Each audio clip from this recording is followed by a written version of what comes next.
에레미야 17장 19절입니다. 오늘 이 말씀은 재앙의 원인 세 번째를 이야기하는 그런 내용입니다. 그 내용은 금방 읽은 것처럼 안식일을 지키라 하는 것과 관계가 있는데, 안식일을 지키지 않은 이스라엘을 하나님께서 심판하시겠다, 유다죠. 그런 내용입니다. 근데 여기 보면 19절에 이런 말을 합니다. 여호와께서 말씀하시되 너는 가서, 여기서 너는 이제 선지자를 말하는 거죠. 가서 유다 왕들이 출입하는 평민의 문과 예루살렘의 모든 문에 서서, 그러니까 예루살렘의 문들이 한두 개가 아니거든요. 그 느헤미야 때 건축한 그 성벽을 보면 예루살렘 성을 둘러싸고 쭉 그 문들이 여러 개가 있어요. 그러니까 에레미야가 동일한 메시지를 모든 문에서 다 똑같이 이야기를 하는 거죠. 그것은 이제 문이라는 것이 사람의 출입이기 때문에 거기가 사람들이 많이 다니니까 메시지를 전하라 하는 그런 내용일 텐데, 여기에서 평민의 문이라는 말이 굉장히 좀 특별한 그런 표현입니다. 이 평민의 문이라는 것은 말 그대로 백성들이 드나드는 그런 문이에요. 그런데 그것을 표현을 하기를 유다 왕들이 출입하는 평민의 문이래요. 이게 왕들이 출입한다라는 것과 평민의 문이라는 표현은 완전히 서로 상반된 그런 표현인데, 이렇게 표현을 하고 있는 거예요. 그러면 왜 이런 표현을 하느냐 하면은, 왕들이 백성들을 다스리거나 재판을 하거나 할 때 이용하는 문이기 때문에 그래요. 그래서 이 문을 통해서 백성들이 모이는 광장으로 가는 거죠. 거기 가야 백성, 그러니까 요즘으로 말하면 대통령이 민간 시찰을 한다 할 때 나가는 문, 그런 문 정도인 거예요. 하나님이 거기서 외치라고 하는 겁니다. 또 모든 문에 서서 외치라고 합니다. 그러니까 모든 백성들이 들을 수 있게 외치라는 거예요. 왕도 듣고 백성들도 듣고 지위 고하를 막론하고 다 이 하나님의 말씀을 들어야만 한다. 그런 의미에서 평민의 문, 왕들이 출입하는, 이렇게 이야기를 하고 있는 겁니다. 그리고 이제 20절에서 무리에게 이르기를, 이 문으로 들어오는 유다 왕들과 모든 백성입니다. 그러니까 19절이 말하는 평민의 문과 왕들의 출입이 바로 이런 의미이죠. 그러니까 왕과 모든 백성, 그리고 예루살렘의 모든 주민인 너희는 여호와의 말씀을 들어라. 그러니까 하나님의 말씀을 듣는 것은 왕도 해당이 되는 거예요. 높은 지위에 있으니까 말씀을 안 들어도 되는 그런 것은 아닌 거죠. 왕만 그러느냐 하면은, 이제 오늘 신약으로 말하면 설교하는 목사도 하나님의 말씀을 들어야 하는 거죠. 하나님의 말씀을 내가 대변을 한다고 해서 나는 그 말씀을 안 듣는 존재가 아닌 거예요. 나도 들어야 하고 모든 사람들이 다 들어야 된다. 말씀 앞에는 예외가 없다. 그런 이야기를 지금 하고 있는 겁니다. 자, 여기까지는 이제 서론이에요. 말씀을 들어야 할 대상에 대해서 이야기를 하고 있다라고 할 수 있죠. 21절서부터가 이제 본론인데, 그 들어야 할 말씀의 내용이 뭐냐? 너희는 스스로 삼가서 안식일에 짐을 지고 예루살렘 문으로 들어오지 말며, 안식일에 너희 집에서 짐을 내지 말며, 어떤 일도 하지 말고 너희 조상에게 명령함 같이 이 안식일을 거룩히 할지어다. 그러니까 한마디로 말해서 안식일에는 아무 일도 하지 말고 하나님의 명령을 지켜라, 그런 이야기예요. 이 안식일을 하나님께서 구별했기 때문에, 그래서 하나님이 주신 계명 중에 대표적인 것이 안식일 계명입니다. 그래서 이제 그 안식일 계명과 함께 하나님의 계명을 정리를 하면 크게 세 가지라고 할 수 있어요. 우상 숭배 문제를 다루면서 유일하신 하나님만 섬겨라 하는 것과, 이제 십계명이든 율법이든 이걸 다 총정리해서 간략하게 말하면, 하나님의 계명은 우상 숭배 문제를 다루면서 하나님만 섬겨라. 우상을 섬기는 것은 간음이다 이거고요. 그다음에 안식일을 철저히 지켜라 하는 것이고, 그다음에 세 번째가 이웃에게 공의를 행하라 하는 것이 이 하나님의 계명에 대한 총요약입니다. 근데 그 중에서 사람들이 안식일을 지키라 하는 것을 참 못했어요. 우상 숭배 문제도 못했지만 뭐 이웃에게 공의 행하는 것도 물론 그렇죠. 이웃의 공의 문제는 아모스나 미가서 같은 데를 보면은 집중적으로 그거 이야기를 하니까, 그래서 이 세 가지 율법의 요구를 하나도 여성이 지킨 적이 없었던 거죠. 근데 그 중에 안식일을 못 지키는 이유는 죄와 사망과 죄의 삭슨 사망이니까 그 배후에 사탄이 우리를 지배하고 있고 세상 때문에 그래서 그 여러 가지 다양한 모습으로 나타나는 인간의 죄성 때문에 안식일을 못 지키는 거예요. 인간의 죄성의 핵심이 뭐죠? 하나님을 의지하지 않는 거예요. 선악과의 핵심이 뭐죠? 하나님을 인정하지 않는 것이 핵심이에요. 그러니까 그것이 죄인데, 죄의 삭슨 사망이고 그 배후에 사탄이 있고 이 사탄이 세상과 우리 속의 죄를 가지고 나를 지배하는 이런 상황 속에서 인간은 안식일을 지키기가 어려운 거예요. 여러 가지 핑계가 있죠. 안식일을 지키면 우리 못 먹고 사느냐 하는 것부터 시작을 해서 바쁘다는 것도 있고 뭐 여러 가지가 있는데, 결국은 안식일이라는 것은 하나님을 나의 창조주로 인정하는 거예요. 지금은 이제 일주일에 하루씩 쉬는 것이 믿고 안 믿고 상관없이 다 정착되어 있는 시대이기는 하지만 과거에는 그렇지 않았다고요. 일주일에 하루씩 쉬는 것은 기독교로부터 되어진 거고요. 전 세계가. 그래서 이제 북한이 6.25 때 남침할 때도 자기들도 일주일에 하루 쉬지만 그 하루 쉬는 주의를 틈탄 거죠. 그런 것처럼 이 하나님을 창조자로 인정하지 않으면은 일주일에 하루를 쉴 수 없는 것이 인간들이었다는 거죠. 그러다가 요즘은 이제 그것이 정착이 돼서 안 믿는 사람들도 주일은 쉬는 분위기이지만 이제는 핑계가 바뀌었어요. 전에는 먹고 살기 위해서인데 이제는 이제 놀러 다녀야 되잖아요. 놀러 다녀야 되고 쉬어야 되고 아이들 오고 뭐를 해야 되고 이래저래 주일을 안 지킨다고요. 그 주일을 안 지킨다 하는 것은 내 삶의 모든 것을 공급하시는 분으로 하나님을 믿지 않는다 하는 이야기예요. 그것은 결론적으로 결국 인간은 안식을 못 누린다 하는 거죠. 안식일의 핵심은 안식을 누리는 거예요. 안식, 쉼. 근데 쉼을 못 누리는 거예요. 왜? 불안하잖아요. 하나님께 못 맡기잖아요. 내 삶을 공급하시는 분이라는 걸 인정할 수가 없는 거죠. 또 이 안식일은 창세기나 출애굽기에서는 창조의 하나님을 인정하는 것이 안식일이라면 신명기 5장에서는 안식일을 애굽에서 구원하신 구원의 하나님을 기억하는 거라 그래요. 그 구원의 하나님이 신명기나 출애굽기를 보면 뭐라고 하느냐면 구원의 하나님을 너는 내 것이다 이렇게 표현을 하는 거예요. 너는 내 것이다 이게 구원이에요.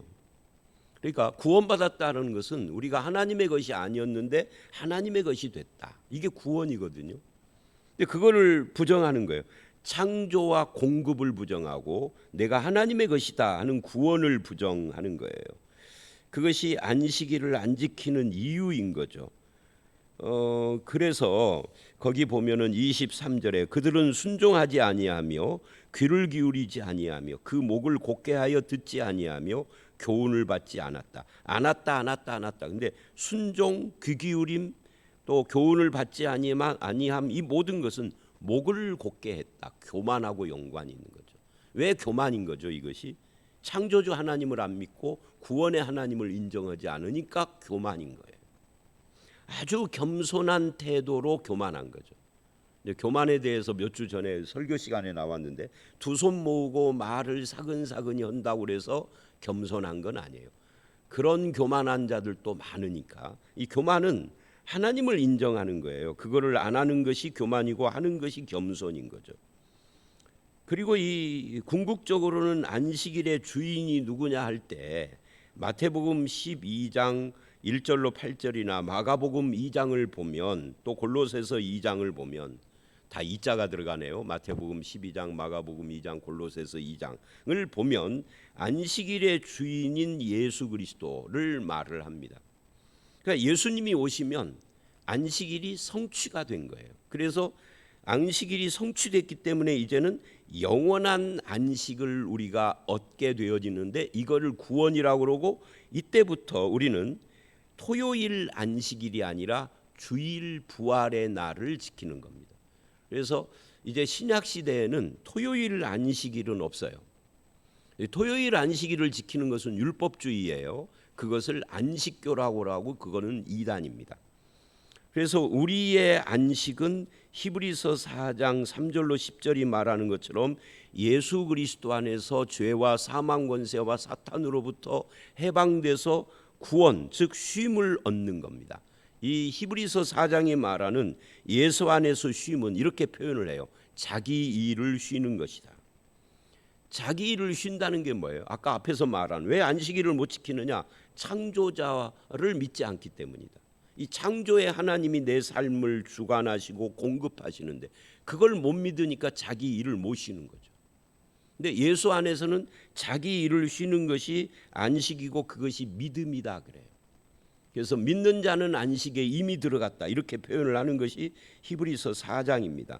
이 사람은 자기 일을 쉬고 그 쉼을 예수 안에서 누릴 뿐만 아니라 기쁨으로 예배하고 공동체와 함께 하나님을 찬양하는 그런 삶을 사는 거죠. 그것이 장차 올 영원한 안식이 나에게 주어졌음을 바라보고 그렇게 하는 겁니다.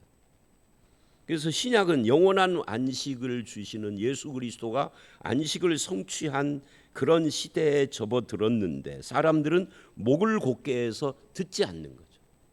그래서 구약에서는 안식일을 안 지키고 신약에서는 주일을 안 지키는 거예요. 구원의 감격이 주는 쉼, 그것이 믿는 자의 특징입니다. 이 일에 치여 있는 삶을 사는 것이 아니라 하나님과의 사귐의 삶을 중요하게 생각하는, 비록 일주일에 하루지만, 그래서 이제 우리는 일주일에 하루로는 부족하다. 세상에서의 삶은 7일인데 일주일에 하루, 그것도 1시간, 2시간. 그래서 매일 새벽 기도라든지 아니면 새벽 기도에 못 나오는 분들은 각자 집에서 말씀을 묵상하고 기도하는 삶을 살아야 되겠다. 이렇게 된 거죠. 그리고 중간에 한번 수요일 예배를 하고, 이 서양 같은 데는 수요 예배가 없어요. 근데 우리나라는 수요 예배를 만든 거예요. 이거 일주일에 한 번으로 부족하다라는 것 때문에. 자, 어쨌든 구원의 감격이 주는 쉼이 있고 이 일에 치인 삶이 아니라 하나님과 교제하는 것을 기쁨으로 하는 삶, 내 삶을 내가 지킨다는 것이 아니라 내 일을 쉬고 창조주 하나님과 삶을 공급하시고 구원하시는 하나님을 믿고 영원한 안식 주심을 소망으로 바라보는 것이 기독교인의 삶이다 하는 것을 지금 이렇게 이야기를 하는 겁니다. 그래서 24절부터 27절은 이런 거예요.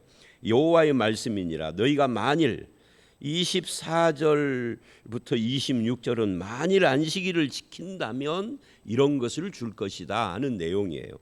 만일 삼가 나를 순종하여, 보세요. 안식일을 지키는 것을 순종하고 연결시키는 걸 보십시오. 순종하는 사람은 안식일을 지키고 순종하지 않는 사람은 안식일을 안 지킨다라는 그런 내용인 거죠. 순종하여 무엇을 하느냐면 안식일에 짐을 지고 이 성문으로 들어오지 아니하며. 안식일을 지킨다는 건 단순히 날짜를 지키는 것이 아니라 삶으로, 행동으로 그거를 실천하는 거죠. 또 안식일을 거룩히 하여 어떤 일도 하지 않고 다윗의 왕위에 앉아 있는 왕들과 고관들이 병거와 말을 타고 이 성문으로 들어오되, 이 말은 무슨 말이냐면 그렇게 안식일을 지키면 왕과 고관들이 이 성문으로 들어온다. 이 말은 뭐냐면 이 성이 멸망하지 않고 여전히 유지되고 있을 것이다 그 말이에요. 그럼 반대로 하면 이 성문이 멸망해서 다 파괴돼서 이 성문으로 들어오는 왕도 없고 고관들도 없을 것이다. 그런 이야기죠. 근데 안식일을 지키면 이 성문으로 들어오는 일이 여전히 있을 것이다. 그들과 유다 모든 백성과 예루살렘 주민들이 함께 그리할 것이요. 주민들도 이 성문으로 왔다 갔다를 할 것이다.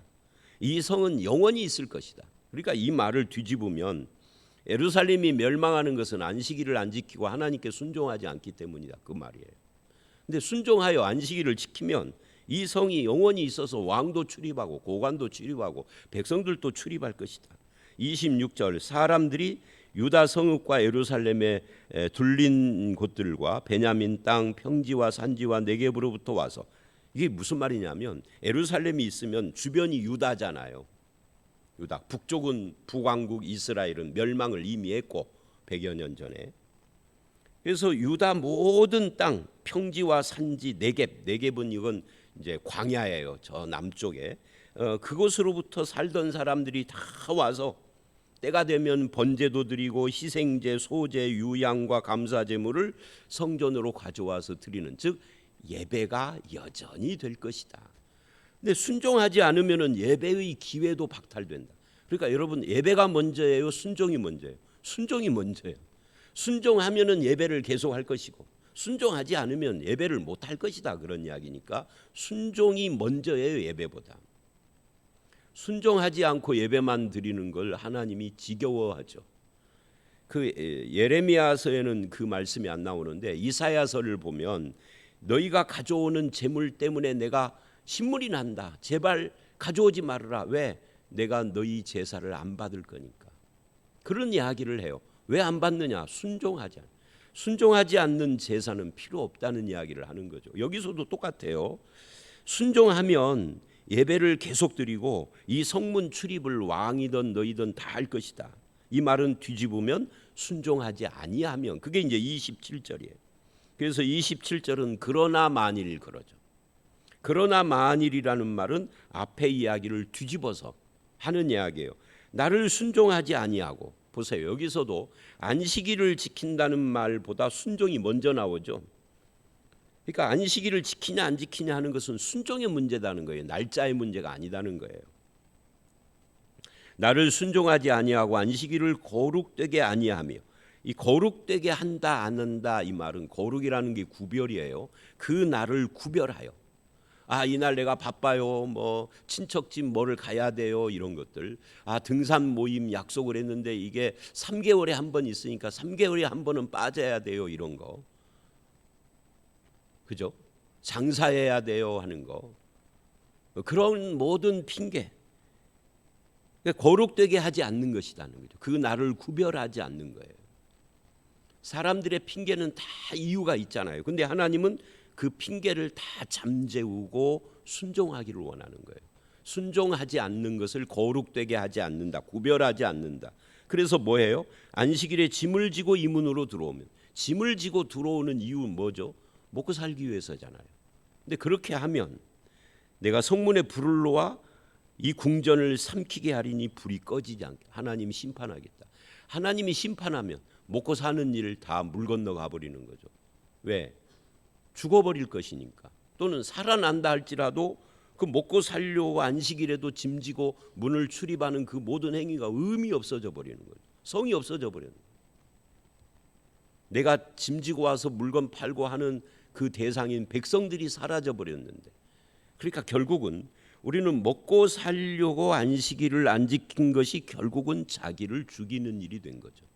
그래서 순종해야 된다라고 이야기를 하고 있는 겁니다. 그러면서 이제 내일 말씀 18장은 토기장이 비유를 해요. 에레미야서에서 제일 유명한 거기죠. 이 토기장이 비유가 19장까지 쭉 이어져서 19장, 20장, 26절까지 계속해서 토기장이 비유가 이어져 가는 겁니다. 그러니까 이런 거죠. 토기장이 비유 이제 내일 할 것이지만 미리 살짝 말을 한다면 우리가 하나님 말씀에 꼭 순종해야 합니까? 라고 반응한다는 거예요. 사람들이. 그러니까 토기장이 비유는 이거예요. 지음받은 물건이 지은 자에게 순종해야지. 지은 자의 뜻을 순종해야지. 왜 나를 이렇게 만들었느냐라고 불평하는 것이 말이 되느냐. 도자기는 도자기를 만든 주인의 뜻을 순종해야 돼요. 왜 나를 꽃병으로 만들었어? 여기 이제 강대상에 도자기, 요즘은 도자기라기보다는 하여튼 좀 찍어내는 건데, 나를 왜 저렇게 만들었어? 나는 목사님이 마시는 물병이 되고 싶어요. 그거 토기장이가 뜻대로 한 건데 네가 그럴 수 있느냐? 아, 나는 목사 싫어. 목사가 나에게다 입대고 물 먹는 거 싫어. 나를 꽃병으로 만들어. 이럴 수 없다. 그게 이제 토기장이 비유예요. 왜 토기장이 비유가 나오느냐면 바로 이 안식일, 안식일뿐만 아니라 어제 그제 말씀 중에서 재앙의 원인 세 가지를 말하며 핵심이 순종하지 않는 거를 지적하니까 내가 왜 순종해야 돼 하는 분위기의 답변이 토기장이 비유다. 그건 이제 내일 모레 쭉 20장까지 보도록 하고요. 오늘 말씀은 결국 이거입니다. 결국 이런 거예요. 오늘 말씀은 전체가 안식일과 관계해서 순종하지 않는 자와 순종하는 자, 믿음은 순종이다 하는 것을 보여주는 겁니다. 뭐에 순종을 해야 하느냐 하는 문제가 남겠죠. 말씀에 순종하는 것이 하나님께 순종하는 겁니다. 기도 많이 하는 사람의 말에 순종하거나 목사의 말에 순종하는 것이 아니에요. 목사의 말이 성경이 과연 그러한가 하고 분별해서 순종을 해야 하겠죠. 기도 많이 하는 사람이 신령하게 막 기도를, 우리 교회 목사님은 기도해도 그냥 그렇게 하는데 그 사람은 기도 소리만 들어도 뭔가 신령함이 팍팍 묻어나. 그런 거 말고, 그런 것에 순종하는 것이 아니에요. 하나님의 말씀, 영감된 하나님의 말씀은 성경 이외에는 없습니다. 계시의 말씀은 오직 성경만 있는 겁니다. 계시의 말씀이 성경을 벗어나도 있다 하면 그는 이단인 거예요. 이거 분명히 여셔야 됩니다. 이거를 자꾸만 기억을 못하고 이상한 짓을, 여기 있는 분들이 않겠지만 하는 분들이 있어요. 어제 수요일에도 뭐 성령 어쩌고 하면서 그런 이야기를 드렸는데, 그래서 하나님의 말씀 계명에 순종하는 삶이냐 아니냐 이런 것이 핵심이라는 거죠. 우리 신앙의, 저와 여러분의 삶은 하나님과 하나님의 말씀에 순종하고 그 말씀이 말하는 창조자 하나님이 내 삶의 모든 것을 공급하는 자다. 구원의 하나님이 너는 내 것이라고 했다. 궁극적으로는 영원한 안식의 주인이신 예수 그리스도가 나와 함께 하신다 하는 이것을 붙잡고 순종의 삶을 살아가는 그런 저와 여러분들이 다 되시기를 주의 이름으로 축원합니다. 함께 기도하겠습니다. 하나님, 오늘 재앙의 원인 세 번째를 이야기를 하면서 안식일을 가지고 순종하는 삶을 말씀하셨습니다. 창조주 하나님이 내 모든 삶의 공급자이심을 믿고 안식을 누리며 순종하게 하시고, 또는 너는 내 것이다 라고 하시며 구원의 하나님이 나를 자기의 백성과 자녀와 아내로 삼으신 것을 믿고 또한 주 안에서 안식을 누리는 저희들이 되게 해 주시옵소서. 영원한 안식의 성취자인 예수 그리스도가, 아버지 하나님, 안식일은 예수의 부활로 이루어졌다라는 것을 우리에게 가르쳐 주시고 말씀을 따라 순종의 삶을 요구하셨는데, 우리가 하나님의 말씀 중심으로 순종함으로써 안식을 누리고 기쁨을 누리고 하나님의 공급을 누리는 저희들이 되게 해 주시옵소서. 아버지 하나님, 태풍이 몰려와서 어려운 이런 상황 속에서도 성도들을 지켜주시고 아무 탈과 문제 없이 주님과 함께하는 삶을 살게 해 주실 줄 믿사옵고 예수님 이름으로 기도드렸사옵나이다. 아멘.